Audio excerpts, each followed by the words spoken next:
Part VI of The Prince, by Niccolo Machiavelli, translated by W. K. Marriott. This recording is in the public domain. Recording by Clive Catterall. Chapters 17 to 19. Chapter 17, concerning cruelty and clemency, and whether it is better to be loved than feared. Coming now to the other qualities mentioned above, I say that every prince ought to desire to be considered clement and not cruel. Nevertheless, he ought to take care not to misuse this clemency. Cesare Borgia was considered cruel. Notwithstanding, his cruelty reconciled the Romagna, unified it, and restored it to peace and loyalty. And if this be rightly considered, he will be seen to have been much more merciful than the Florentine people, who, to avoid a reputation for cruelty, permitted Pistoia to be destroyed. Therefore, a prince, so long as he keeps his subjects united and loyal, ought not to mind the reproach of cruelty, because with a few examples he will be more merciful than those who, through too much mercy, allow disorders to arise, from which follow murders or robberies. For these are wont to injure the whole people, whilst those executions which originate with a prince offend the individual only. And of all princes it is impossible for the new prince to avoid the imputation of cruelty, owing to new states being full of dangers. Hence Virgil, through the mouth of Dido, excuses the inhumanity of her reign owing to its being new, saying, "Res jura et regni novitas me talia cogunt moliri, et late fines custode tueri."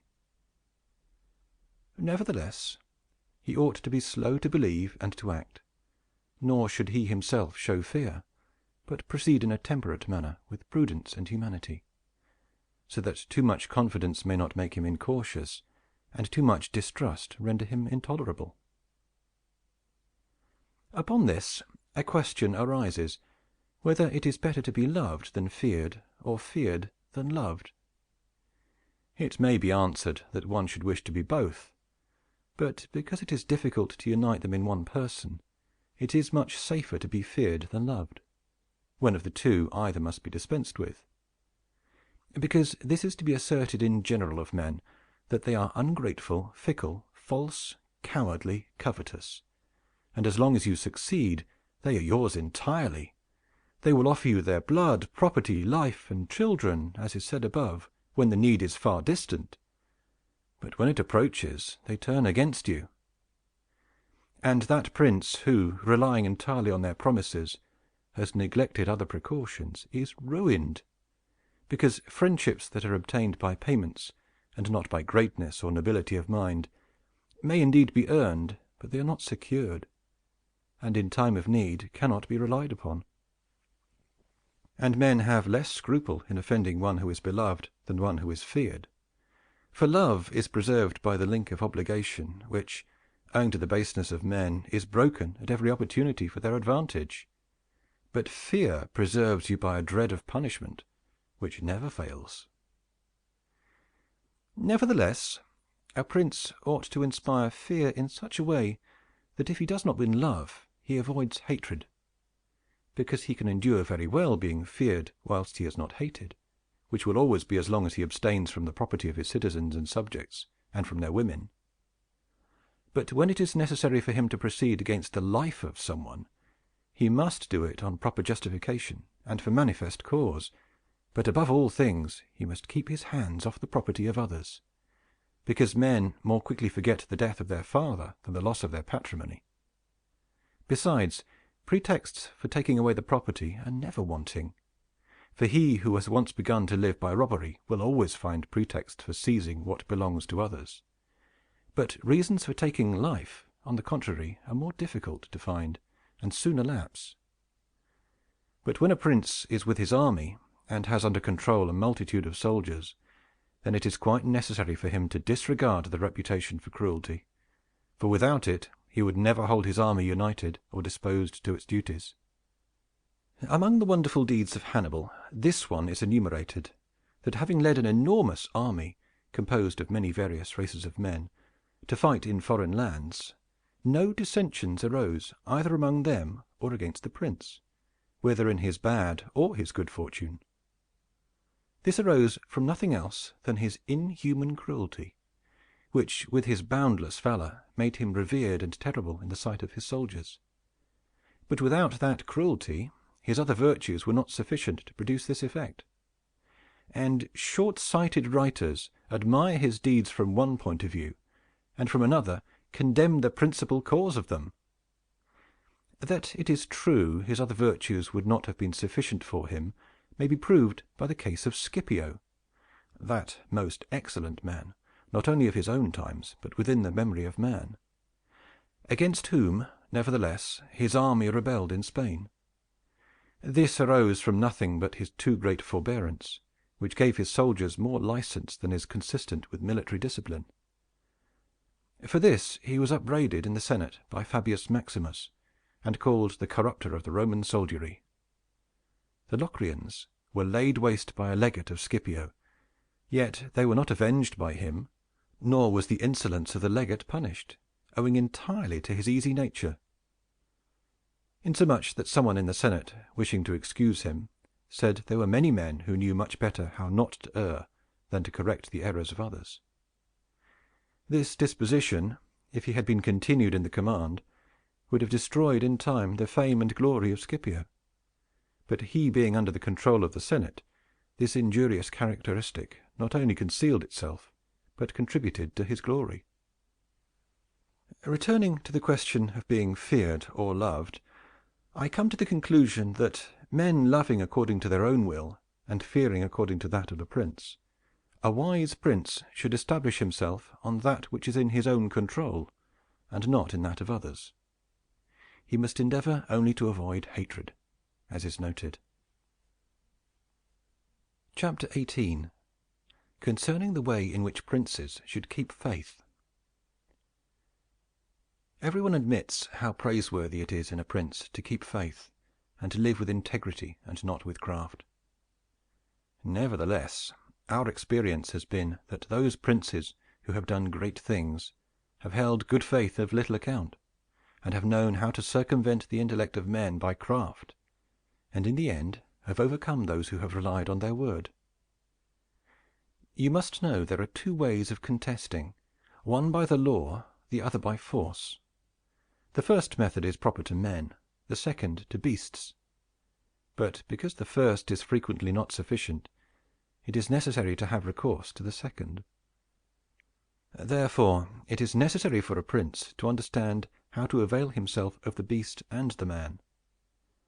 This has been figuratively taught to princes by ancient writers, who describe how Achilles and many other princes of old were given to the centaur Chiron to nurse, who brought them up in his discipline. Which means solely that, as they had for a teacher one who was half beast and half man, so it is necessary for a prince to know how to make use of both natures, and that one without the other is not durable. A prince, therefore, being compelled knowingly to adopt the beast, ought to choose the fox and the lion, because the lion cannot defend himself against snares, and the fox cannot defend himself against wolves. Therefore it is necessary to be a fox to discover the snares, and a lion to terrify the wolves. Those who rely simply on the lion do not understand what they are about.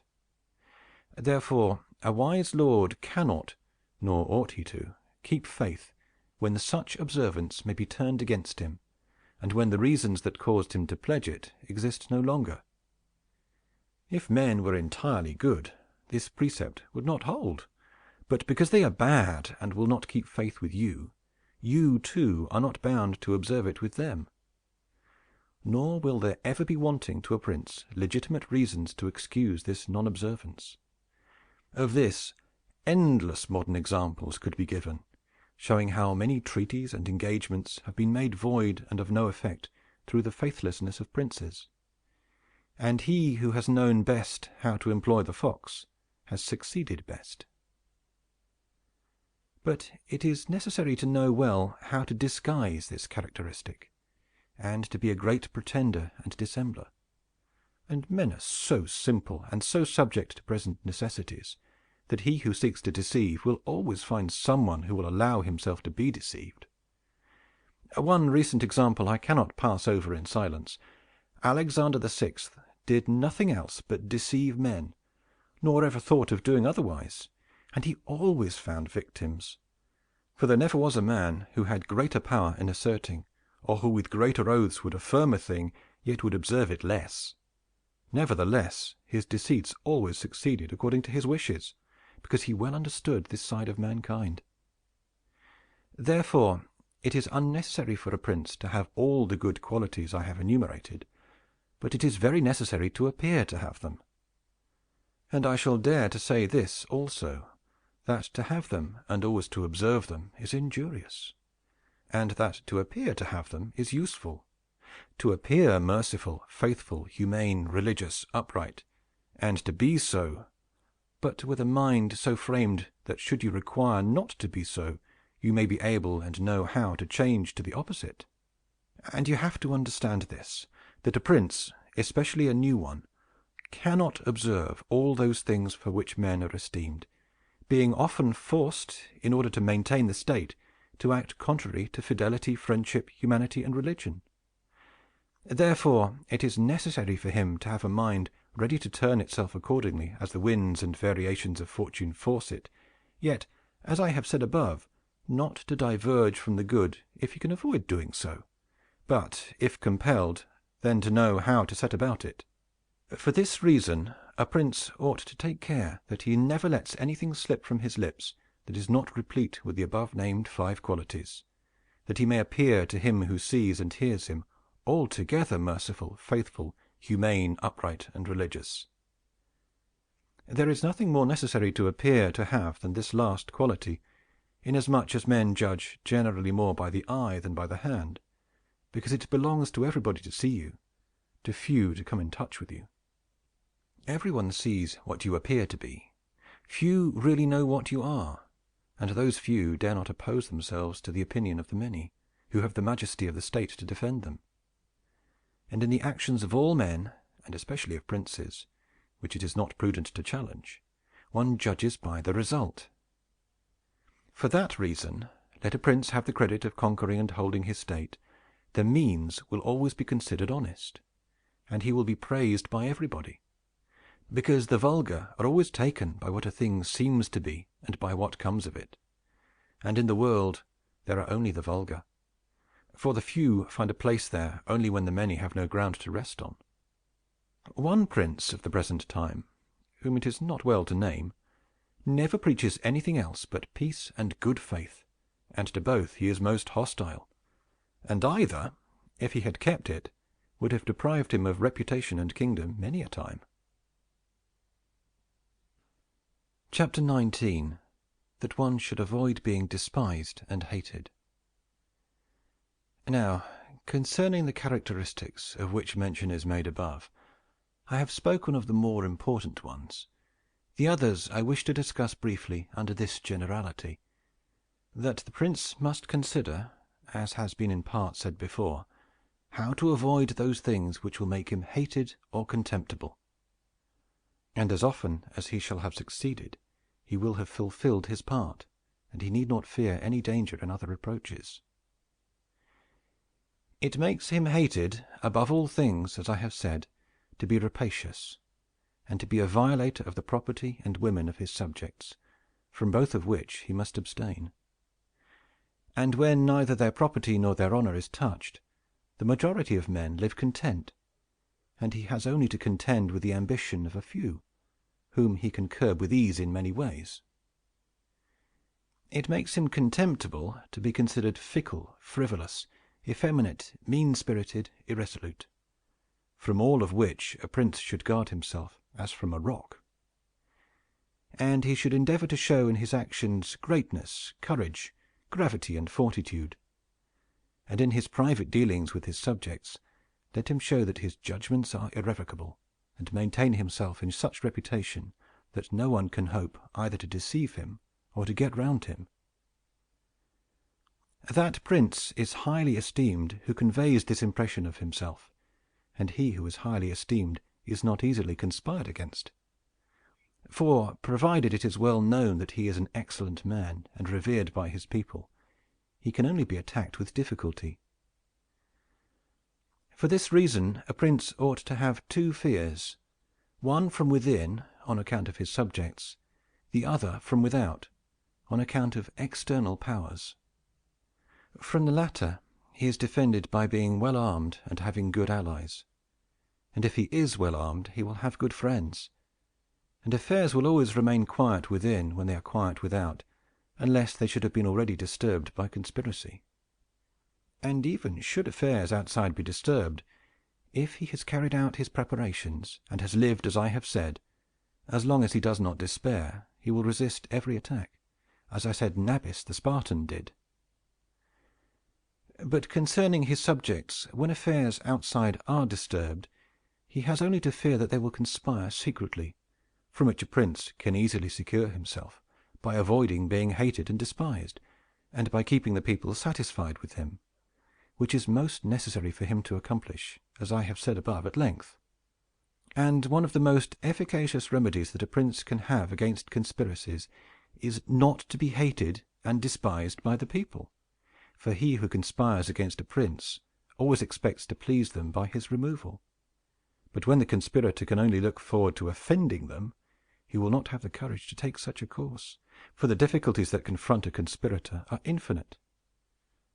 And as experience shows, many have been the conspiracies, but few have been successful, because he who conspires cannot act alone, nor can he take a companion except from those whom he believes to be malcontents.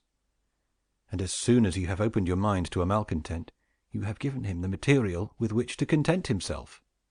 For by denouncing you, he can look for every advantage. So that, seeing the gain from this course to be assured, and seeing the other to be doubtful and full of dangers, he must be a very rare friend, or a thoroughly obstinate enemy of the prince, to keep faith with you.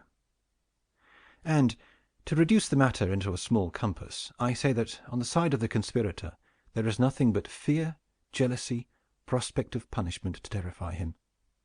But on the side of the prince there is the majesty of the principality, the laws, the protection of friends and the state to defend him, so that, adding to all these things the popular goodwill, it is impossible that anyone should be so rash as to conspire. For, whereas in general the conspirator has to fear before the execution of his plot, in this case he has also to fear the sequel to the crime, because on account of it he has the people for an enemy, and thus cannot hope for any escape. Endless examples could be given on this subject, but I will be content with one, brought to pass within the memory of our fathers. Monsieur Annibale Bentivogli, who was prince in Bologna, grandfather of the present Annibale, having been murdered by the Canneschi, who had conspired against him, not one of his family survived but Monsieur Giovanni, who was in childhood. Immediately after his assassination, the people rose and murdered all the Canneschi. This sprung from the popular goodwill which the house of Bentivogli enjoyed in those days in Bologna, which was so great that, although none remained there after the death of Annibale who was able to rule the state, the Bolognese, having information that there was one of the Bentivogli family in Florence, who up to that time had been considered the son of a blacksmith, sent to Florence for him, and gave him the government of their city, and it was ruled by him until Monsieur Giovanni came in due course to the government. For this reason, I consider that a prince ought to reckon conspiracies of little account when his people hold him in esteem. But when it is hostile to him and bears hatred towards him, he ought to fear everything and everybody. And well-ordered states and wise princes have taken every care not to drive the nobles to desperation and to keep the people satisfied and contented. For this is one of the most important objects a prince can have. Among the best ordered and governed kingdoms of our times is France, and in it are found many good institutions on which depend the liberty and security of the king. Of these, the first is the Parliament and its authority, because he who founded the kingdom, knowing the ambition of the nobility and their boldness, considered that a bit to their mouths would be necessary to hold them in, and on the other side knowing the hatred of the people, founded in fear, against the nobles, he wished to protect them. Yet he was not anxious for this to be the particular care of the king. Therefore, to take away the reproach which he would be liable to from the nobles for favoring the people, and from the people for favoring the nobles, he set up an arbiter, who should be one who could beat down the great and favor the lesser without reproach to the king. Neither could you have a better or a more prudent arrangement, or a greater source of security to the king and kingdom. From this one can draw another important conclusion, that princes ought to leave affairs of reproach to the management of others, and to keep those of grace in their own hands. And further, I consider that a prince ought to cherish the nobles, but not so as to make himself hated by the people. It may appear, perhaps, to some who have examined the lives and deaths of the Roman emperors, that many of them would be an example contrary to my opinion, seeing that some of them lived nobly and showed great qualities of soul. Nevertheless, they have lost their empires, or have been killed by subjects who have conspired against them. Wishing, therefore, to answer these objections, I will recall the characters of some of the emperors, and will show that the causes of their ruin were not different to those alleged by me. At the same time, I will only submit for consideration those things that are noteworthy to him who studies the affairs of those times. It seems to me sufficient to take all those emperors who succeeded to the empire from Marcus the philosopher down to Maximinus. They were Marcus and his son Commodus, Pertinax, Julian, Severus and his son Antoninus Caracalla, Macrinus, Heliogabalus, Alexander, and Maximinus. There is first to note that, whereas in other principalities the ambition of the nobles and the insolence of the people only have to be contended with, the Roman emperors had a third difficulty in having to put up with the cruelty and avarice of their soldiers, a matter so beset with difficulties that it was the ruin of many. For it was a hard thing to give satisfaction both to soldiers and people, because the people loved peace, and for this reason they loved the unaspiring prince, whilst the soldiers loved the warlike prince, who was bold, cruel, and rapacious, which qualities they were quite willing he should exercise upon the people, so that they could get double pay and give vent to their own greed and cruelty. Hence it arose that those emperors were always overthrown who, either by birth or training, had no great authority, and most of them, especially those who came new to the principality, recognizing the difficulty of these two opposing humors, were inclined to give satisfaction to the soldiers, caring little about injuring the people. Which course was necessary, because as princes cannot help being hated by someone, they ought in the first place to avoid being hated by everyone. And when they cannot compass this, they ought to endeavor with the utmost diligence to avoid the hatred of the most powerful. Therefore, those emperors, who through inexperience had need of special favor, adhered more readily to the soldiers than to the people, a course which turned out advantageous to them or not, accordingly as the prince knew how to maintain authority over them. From these causes it arose that Marcus, Pertinax, and Alexander, being all men of modest life, lovers of justice, enemies to cruelty, humane and benignant, came to a sad end, except Marcus. He alone lived and died honored, because he had succeeded to the throne by hereditary title, and owed nothing either to the soldiers or the people. And afterwards, being possessed of many virtues which made him respected, he always kept both orders in their places whilst he lived, and was neither hated nor despised. But Pertinax was created emperor against the wishes of the soldiers, who, being accustomed to live licentiously under Commodus, could not endure the honest life to which Pertinax wished to reduce them. Thus, having given cause for hatred, to which hatred there was added contempt for his old age, he was overthrown at the very beginning of his administration. And here it should be noted that hatred is acquired as much by good works as by bad ones. Therefore, as I said before, a prince wishing to keep his state is very often forced to do evil. For when that body is corrupt whom you think you have need of to maintain yourself, It may be either the people, or the soldiers, or the nobles. You have to submit to its humors, and to gratify them, and then good works will do you harm.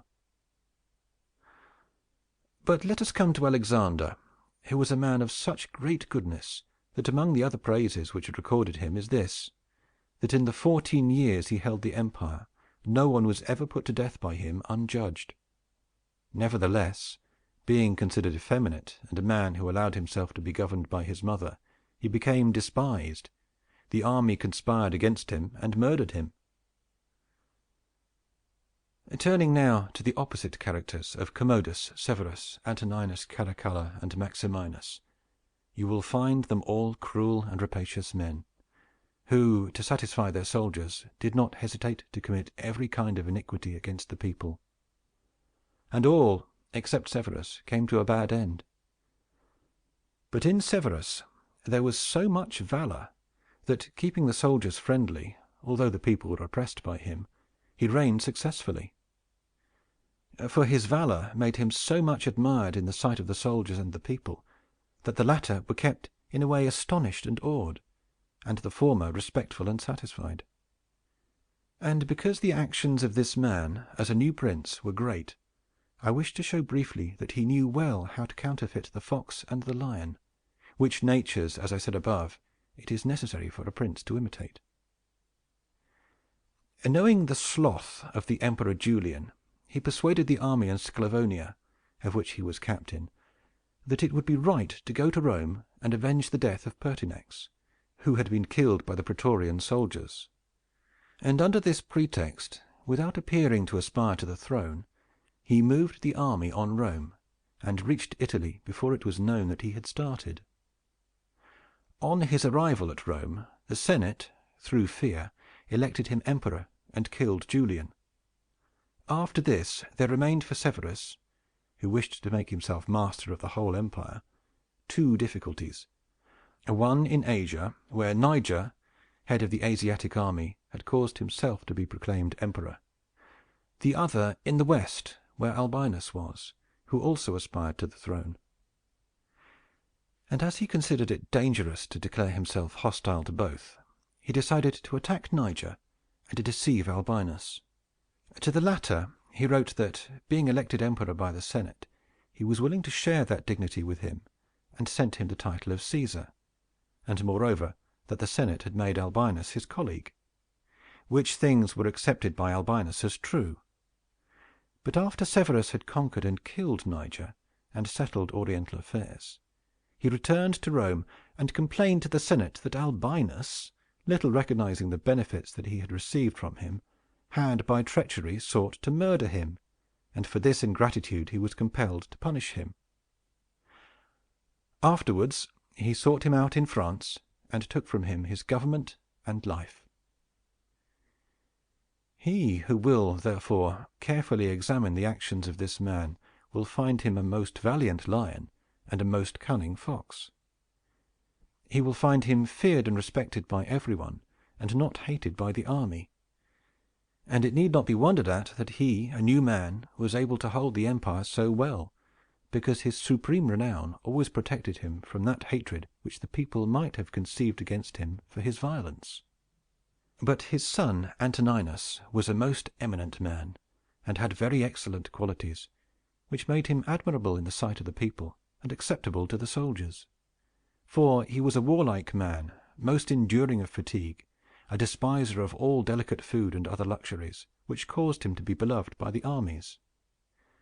Nevertheless, his ferocity and cruelties were so great and so unheard of, that after endless single murders he killed a large number of the people of Rome and all those of Alexandria. He became hated by the whole world, and also feared by those he had around him, to such an extent that he was murdered in the midst of his army by a centurion. And here it must be noted that such like deaths, which are deliberately inflicted with a resolved and desperate courage, cannot be avoided by princes, because anyone who does not fear to die can inflict them. But a prince may fear them the less because they are very rare. He has only to be careful not to do any grave injury to those whom he employs or has around him in the service of the state. Antoninus had not taken this care, but had contumeliously killed a brother of that centurion, whom also he daily threatened, yet retained in his bodyguard, which, as it turned out, was a rash thing to do, and proved the emperor's ruin. But let us come to Commodus, to whom it should have been very easy to hold the empire, for, being the son of Marcus, he had inherited it, and he had only to follow in the footsteps of his father to please his people and soldiers. But, being by nature cruel and brutal, he gave himself up to amusing the soldiers and corrupting them, so that he might indulge his rapacity upon the people.